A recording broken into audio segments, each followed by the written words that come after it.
Yo les amis, j'espère que vous allez tous très bien. Très content de vous retrouver pour cette nouvelle vidéo.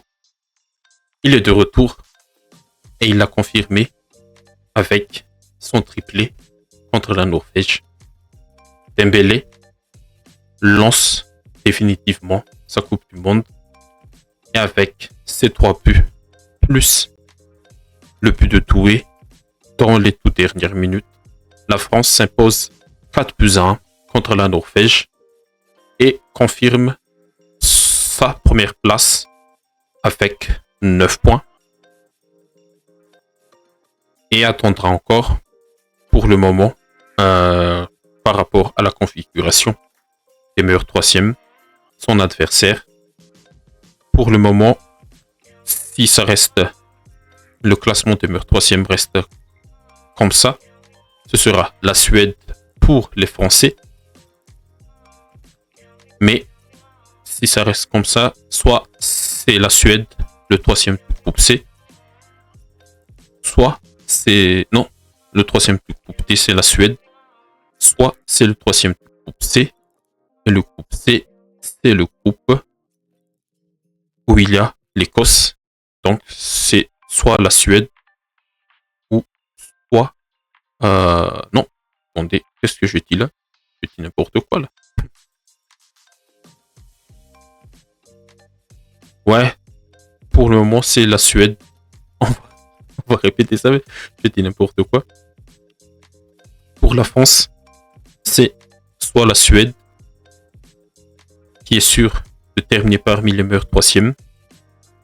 Du coup, je pense que ce sera la Suède parce que là, parmi ces meilleurs troisièmes, on va voir un peu ici. La Suède, elle a 4 points. Je pense que elle va qualifier. Elle sera le prochain adversaire des Bleus pour les 16e de finale. Pour la Norvège, ce sera la Côte d'Ivoire. Et ça, c'est confirmé. Duel de gladiateurs qu'on va avoir pour ce match de 16e de finale. Et dans le match contre la Norvège, le 4-2-3, encore une fois, le trio n'a pas bougé. Toué a retrouvé sa place. On a eu Manu Kone et Tchouaméni. Rabiot était laissé sur le banc. Et là, sur les 3 matchs, on a vu Tchouaméni, Rabiot. On a vu Manu Kone, Tchouaméni. Et on a vu aussi Manu Kone, Rabiot. Et pour moi, si j'étais supporter de cette équipe, je pencherais un petit peu plus sur le duo Rabiot-Kone. Mais bon, c'est juste mon avis, mais j'aime plus le duo Rabiot-Kone que par rapport à l'un d'eux associé à Tchouaméni. Et c'est pas contre Tchouaméni, mais c'est juste les profils et leur mobilité. Je l'ai dit dans l'analyse du match contre le Maroc. La mobilité de Kone surtout apporte plus de volume dans l'entrejeu de la France. Et pour les Norvégiens, c'était l'équipe bis. On n'a pas eu le trio de l'habitude. Haaland, Sorloth, Antonio Nusa, ils étaient tous sur le banc. Le 99% des titulaires étaient sur le banc. On a eu Schlotterbeck, Strand Larsen, Oscar Bob en attaque. Au milieu, Asgard, Berg, Torsved. Et même le gardien, il était mis au frigo, c'était Selfie. Mais quand même, j'ai trouvé un Norvège avec ballon qui a montré quelques petites séquences très intéressantes. Et revenons un peu pour les Français là, dans ce 4-2-3-1. Tout le monde a repris confiance. Doué, il a marqué son premier but. Dembélé, son triplé, il lance vraiment sa compétition. Olise, il est toujours dans la continuité de ce qu'il a montré jusqu'à présent. Et même Mbappé, double passeur décisif. Il n'a pas marqué, mais il a montré d'autres choses ce soir, notamment dans l'aspect défensif. Et le seul, peut-être, le seul petit bémol côté français, c'est vraiment cette ligne de 4. Ouais, certes, c'était la croix Upamecano, mais même la Upamecano Saliba, la ligne de 4 en général, c'est un peu la faiblesse de cette équipe française. Mais ça ne leur a pas empêché de mettre 4 buts ce soir parce que ils ont des forces offensives très fortes. Et Mbappé, dès les premières minutes, il a faim. Il envoyait cette balle sur la barre transversale, de Celtic. La première force offensive, la première force arme offensive. Attendez, je vais reformuler la phrase. La première arme offensive de la France, c'est vraiment la projection rapide vers le but adverse. Et le premier but de Dembélé dans ce match, ça vient de la récupération de Manu Koné. Une très belle récupération. Mbappé, au tout dernier moment, il a trouvé Dembélé en profondeur. Et on l'a dit aussi, on l'a évoqué, pour que Dembélé retrouve un peu de couleur dans cette équipe de France, il doit retrouver les sensations en tant qu'ailier. Et il est plus décisif sur ce côté-là. En 1 contre 1, c'est très difficile. Surtout avec son ambidextrie. Pied gauche, pied droit. Même lui, il ne sait pas s'il est gaucher, il est droitier. C'est très difficile pour les défenseurs d'intervenir et d'anticiper où il va passer. Mais le petit crochet qu'il met pour se remettre sur son pied droit et la frappe du pied droit puissante. Un Celtic ne peut rien faire. 1-0 pour Dembouz. Le deuxième but, c'est vraiment l'action parfaite à la française. Récupération passe. Ici, c'est Doué qui récupère sur un milieu norvégien. Je sais pas c'est qui, mais je pense que c'est soit c'est sur le côté de Doué. Je pense que c'est le numéro 18. Torstvedt. Doué récupère sur Torstvedt. Petit ballon pour Olise dans son dos, mais Olise a réussi à décaler sur Mbappé. Et encore une fois, Mbappé au dernier moment, avec cette grosse faute du central norvégien, le numéro 4, en l'occurrence Ostikard. Il trouve encore le décalage pour Dembélé. Et regardez l'attitude de Mbappé après avoir décalé sur son ailier. Et encore une fois, une situation 1 contre 1 à gérer pour le latéral. Mbappé, il va faire cette course oblique pour permettre à Dembélé d'avoir plus d'espace à l'intérieur du jeu. Parce que cet appel de Mbappé là, il va encore une fois attirer l'attention d'Ostikard et permettre à Dembélé d'avoir cet espace minimum entre ces deux défenseurs centraux norvégiens pour envoyer sa frappe. Et la frappe pleine lucarne, magnifique. Celtic ne peut rien faire encore.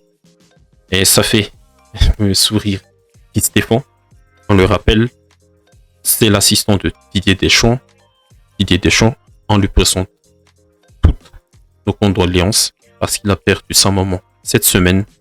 Et c'était son adjoint qui était aux commandes. Et ça a fait sourire Guy Stéphane. Et le troisième but, une attaque placée très haute. La France aussi a montré une autre facette très importante, surtout à partir de ces 16e de finale. Le pressing, le contre-pressing, la récupération haute. À un moment donné du match, il faut faire ces genres de séquences. Et là, c'est Tchouaméni qui trouve Dembélé encore une fois. Et Dembélé en 1v1, on l'a dit, c'est très difficile. Mais à la suite, c'est Koundé qui amène un peu d'autres joueurs norvégiens. Mais il fait encore une appel oblique là pour permettre à Dembélé de rentrer un peu plus à l'intérieur de la surface et d'enclencher ce tir du gauche. Et ça fait le but du 3-0. Et déjà, la France a plié ce match à la mi-temps.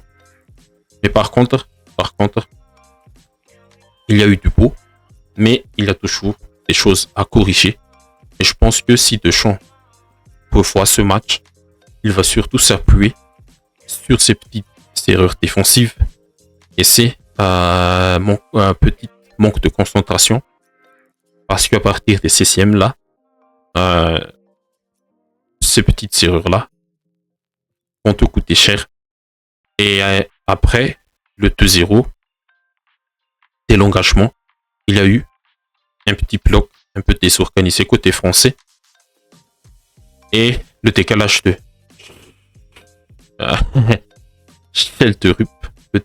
Schelderup pour Asgard, trouvé dans le demi-espace. Personne n'est sur lui. 3 joueurs et sur Schelderup. Ouais, c'est un joueur de Benfica, je pense. Schelderup pour Asgard. Et la petite feinte de corps que Asgard met sur Upamecano là, magnifique. Il a bien dansé. Le défenseur central français là. Et la finition, il ferme son pied au dernier moment. Il laisse Mekménian scotché. Bien sûr, ses appuis. 2-1. La Norvège était déjà partie pour perdre ce match, mais elle a quand même montré des choses intéressantes aussi. Et l'entame de la deuxième mi-temps côté française, c'était pas bon du tout.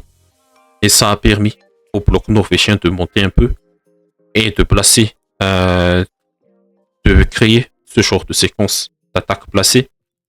Et le réveil d'Oscar Bob aussi, avant sa sortie, est un point fort pour Norvège et pour la Norvège.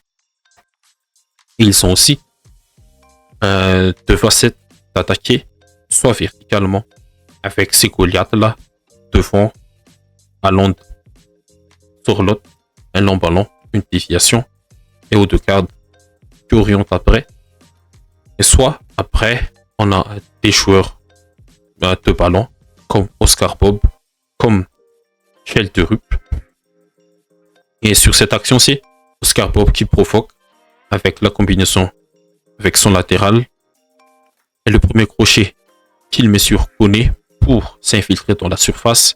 Et le deuxième là, Théo Hernandez aussi, il se fait aspirer facilement par ce crochet et provoque le penalty.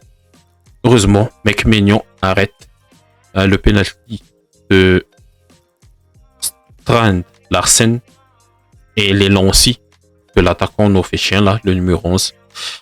Je sais pas, mais il faut arrêter un peu avec ce genre d'élan là où tu t'arrêtes et tu t'arrêtes une deuxième fois. Alors que Mekménian, sur penalty, c'est un très bon gardien. Et il faut arrêter aussi pour la France ce genre de séquence. Cette passe intérieure de Koundé pour Tchouaméni, il sera intercepté par Holmgren qui est rentré en cours de jeu. Superbe récupération du milieu norvégien. Et le décalage pour Bob dans le dernier tiers. Et là, Bob, je pense que il fallait tirer en première intention, mais pas contrôler comme ça. Et ça rappelle un peu l'action de Badinka là contre l'Allemagne, mais le contrôle n'est pas si mauvais que ça.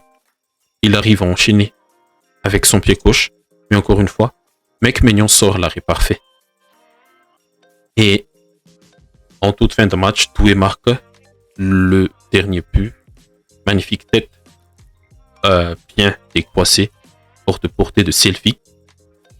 Oui, tout le le monde a pris de la confiance. Doué aussi, ça va lui faire beaucoup de bien pour la suite de sa compétition.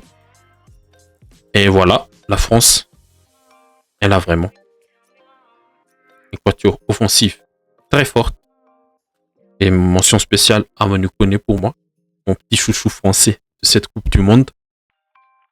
Et à revoir surtout les côtés, surtout sur la phase sans ballon avec Koundé et Théo Hernandez.